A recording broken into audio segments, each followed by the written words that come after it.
Alors aujourd'hui, j'avais envie de démarrer une nouvelle série de vidéos, des vidéos, un format de vidéo qui serait peut-être un petit peu différent dans le sens où ça serait moins basé sur des choses vraiment concrètes, moins basé sur des plans d'action, moins basé sur des exemples comme j'essaie de plus en plus de vous donner dans les vidéos, mais plus sur des sentiments, sur des idées, sur des convictions personnelles, et donc où il n'y aura pas forcément des faits précis auxquels se raccrocher, que je pourrais vous donner dans la vidéo.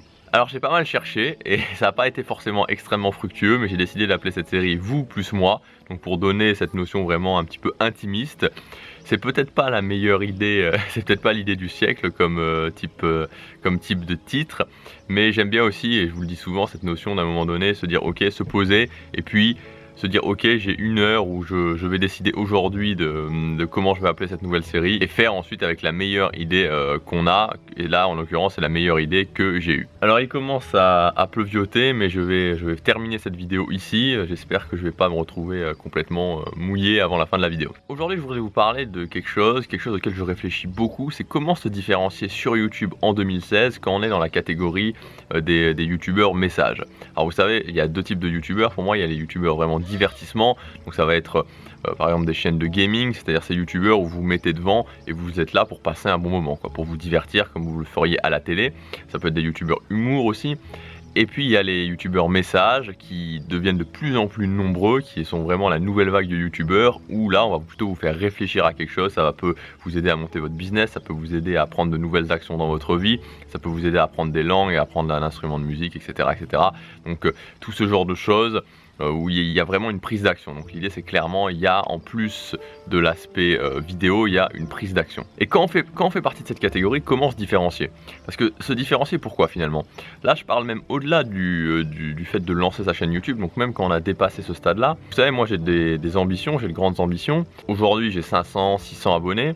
Quand je vois des gens qui ont forcément débuté avant moi, qui ont beaucoup d'avance sur moi, qui vont avoir beaucoup plus d'abonnés.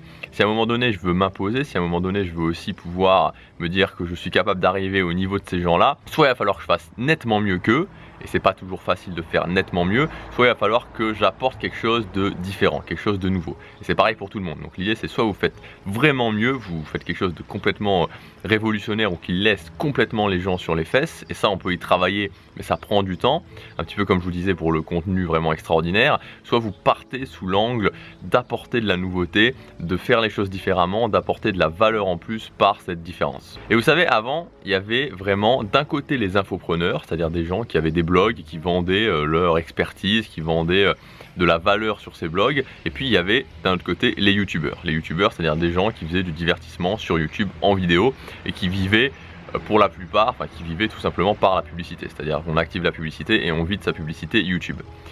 Et les deux mondes étaient complètement fermés, c'est-à-dire qu'on ne pouvait pas imaginer qu'ils allaient à un moment donné se rencontrer, qu'ils allaient à un moment donné cohabiter. Puis 2015, depuis la deuxième partie de l'année 2015, alors ça avait déjà commencé avant, mais petit à petit il y a des gens qui ont commencé à se mettre à la vidéo, tout simplement, parce que ça semblait logique, des infopreneurs qui sont passés au format vidéo, qui ont commencé à faire de la vidéo, donc qui ont commencé à se filmer en plan fixe, comme je le fais actuellement, et qui ont commencé à donner les conseils non plus par écrit, mais en vidéo. En 2015, il y a vraiment une nouvelle évolution, donc particulièrement à partir de la deuxième année 2015, c'est-à-dire qu'on a commencé, il y a des gens qui ont commencé à arrêter vraiment d'être sur les blogs, stopper le fait d'être sur un blog, stopper complètement les articles écrits pour se mettre à 100% à la vidéo, c'est-à-dire faire juste que ça.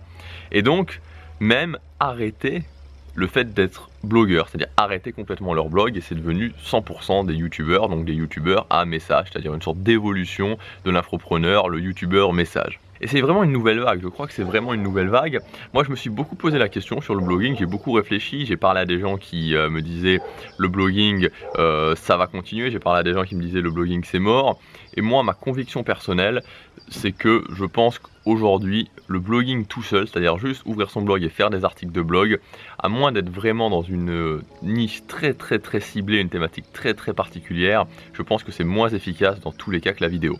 Et je crois que la plupart des gens de toute façon qui font des blogs ont une double stratégie, c'est-à-dire qu'à la fois ils font de la vidéo, à la fois ils font des blogs, mais faire juste des blogs, alors certains le font, mais moi personnellement, voilà, ma conviction c'est que je n'y crois plus, et c'est que je ne conseillerais pas à quelqu'un de se lancer uniquement dans le blogging, je lui conseillerais largement plus de se lancer dans la vidéo. Pour se différencier, quand on est un youtubeur message, qu'est-ce qu'il faut faire selon moi?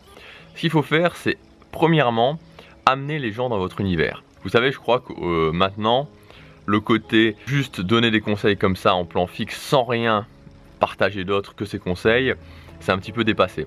Donc amener les gens dans votre univers, ça va pas encore forcément, ça peut rester dans du fixe, ça peut rester dans du fixe comme ça, mais c'est donner plus de vous. Moi j'ai souvent été frustré quand je regardais des gens qui faisaient des vidéos, donc des youtubeurs messages qui faisaient des vidéos, d'avoir ce moment, voilà, la vidéo est on, la vidéo est off, mais on aimerait en savoir plus. Au-delà des conseils, on aimerait connaître un petit peu sa vie, on aimerait connaître comment ça va pour lui, on aimerait connaître ses avancées, ses échecs, etc. etc. En partageant vraiment votre univers, en faisant encore plus rentrer dans les gens dans votre univers, et vous pouvez vraiment le faire en fixe, partager votre aventure, faire des vidéos un petit peu bilan comme je peux le faire. On fait rentrer les gens dans son univers et je crois que c'est une des premières choses à faire, un des premiers moyens de se différencier, de faire partager une aventure aux gens, à votre audience, de faire partager un petit peu votre univers, votre vie à votre audience. Ça c'est la première chose. Et la deuxième chose, c'est d'amener cette notion de divertissement. Je crois que c'est très important. Je pense que le divertissement, c'est l'une des clés pour se différencier en tant que youtubeur message pour l'année 2016 et sûrement pour l'année 2017, pour les années à venir. Si vous arrivez à amener du divertissement, c'est-à-dire que si vous arrivez à faire en sorte que le côté message, le côté prendre action dans sa vie soit un petit peu fun, d'amener un peu de fun là-dedans, je crois que c'est quelque chose qui peut faire une énorme différence, parce que actuellement il y a beaucoup de gens qui sont bloqués, beaucoup de gens je pense qui vont pas regarder ces vidéos parce qu'ils se disent, enfin, c'est un côté rébarbatif, c'est un côté un petit peu rébarbatif d'écouter comme ça des conseils des gens et de devoir prendre action. On n'a pas forcément envie juste par les conseils de le faire. Et donc quand on réussit à amener un petit peu de divertissement là-dedans, ça peut vraiment aider. Casey Neistat, il a ça de génial, c'est-à-dire qu'il fait la jonction entre les deux, c'est-à-dire que c'est un youtubeur divertissement, lui pour le coup, mais qui arrive à non seulement amener les gens dans son univers et qui a aussi un message, il a un message fort, et son message c'est vraiment qu'il faut continuer, qu'il faut travailler, qu'il faut persévérer, qu'il faut jamais arrêter, qu'il faut continuer à uploader pour réussir sur YouTube. Donc il a apporté déjà cette notion, c'est une sorte d'évolution par rapport aux autres vlogueurs qu'il y avait avant et qui se filmaient simplement sur leur vie. C'est-à-dire que oui, il y a du divertissement, mais il a aussi un message. Et je pense sincèrement, et ça c'est là où je voulais en venir dans cette vidéo, que pour les années à venir, les gens en francophonie, donc sur le web francophone, qui vont réussir en tant que youtubeur message à amener les gens dans leur univers, à faire cette dose de divertissement, à amener cette dose de divertissement, donc ils vont partir du point inverse de Casey Neistat, c'est-à-dire ne pas être lui c'est plutôt un youtubeur divertissement qui fait du message, mais d'être un youtubeur message qui fait du divertissement. Je crois que ça va être les futurs numéro 1 en termes de youtubeurs message. En tout cas, c'est ma conviction, c'est ce que je crois vraiment. Et pour faire du divertissement, il y a plein de moyens. Certains peuvent utiliser l'humour. Moi, je sais que l'humour, c'est pas spécialement mon truc. Je me sens pas d'être spécialement un humoriste, même si je crois franchement que une chaîne avec une thématique comme par exemple le web marketing ou le développement personnel, des thématiques un petit peu compliquées quand même, où il y aurait de l'humour, ça pourrait vraiment fonctionner. Mais il y a d'autres moyens, comme par exemple le vlogging. Le vlogging, je crois que moi, c'est un format qui me plaît beaucoup. J'adore réaliser un petit peu ces mini-films. Et c'est un excellent moyen d'en même temps amener les gens dans votre univers. Quoi de mieux que pour amener les gens dans votre univers que de faire du vlogging. Et en même temps de faire passer un côté divertissement, parce qu'on peut vraiment s'amuser. On peut beaucoup plus s'amuser quand je fais un vlog. Je peux beaucoup plus m'amuser et essayer de faire partager des choses un petit peu divertissantes que quand je suis sur du fixe comme ça, où c'est forcément beaucoup moins facile. Donc si je dois résumer, comment se différencier, et là je vous donne peut-être pour tous ceux qui regardent la chaîne et qui veulent se lancer, tous ceux qui sont en train justement de lancer leur chaîne YouTube, d'avoir peut-être cette idée d'intégrer les gens à votre univers et de faire partager une aventure et de mettre du divertissement. Je crois qu'en faisant ça, vous allez pouvoir avoir, c'est la prochaine évolution. Je crois sincèrement que c'est la prochaine évolution et que ça va largement dépasser les gens qui font juste des vidéos en fixe en donnant des conseils. Je pense qu'ils seront dépassés par cette nouvelle vague qui apportera quelque chose de plus. Maintenant évidemment je peux me tromper, hein. Dans cette série de vidéos, vous plus moi, je vous donne mes convictions, je vous donne mes impressions, je vous donne mes idées, mes sentiments. Mais c'est possible que ce soit pas ça, et c'est tout à fait possible que peut-être qu'il y ait un énorme retour en arrière et qu'on se mette plus qu'à faire du blogging en forme texte, même si je le crois pas. Cependant, je pense qu'il y aura peut-être une nouvelle évolution au-delà de WordPress, du blogging texte, qui pourrait faire un petit peu du bien. Moi, comment je compte faire ça? Tout simplement, c'est par le vlogging. Par le vlogging, c'est un format qui me plaît énormément. Donc je vais essayer d'apporter ce côté aventure, d'apporter ce côté divertissement par le vlogging.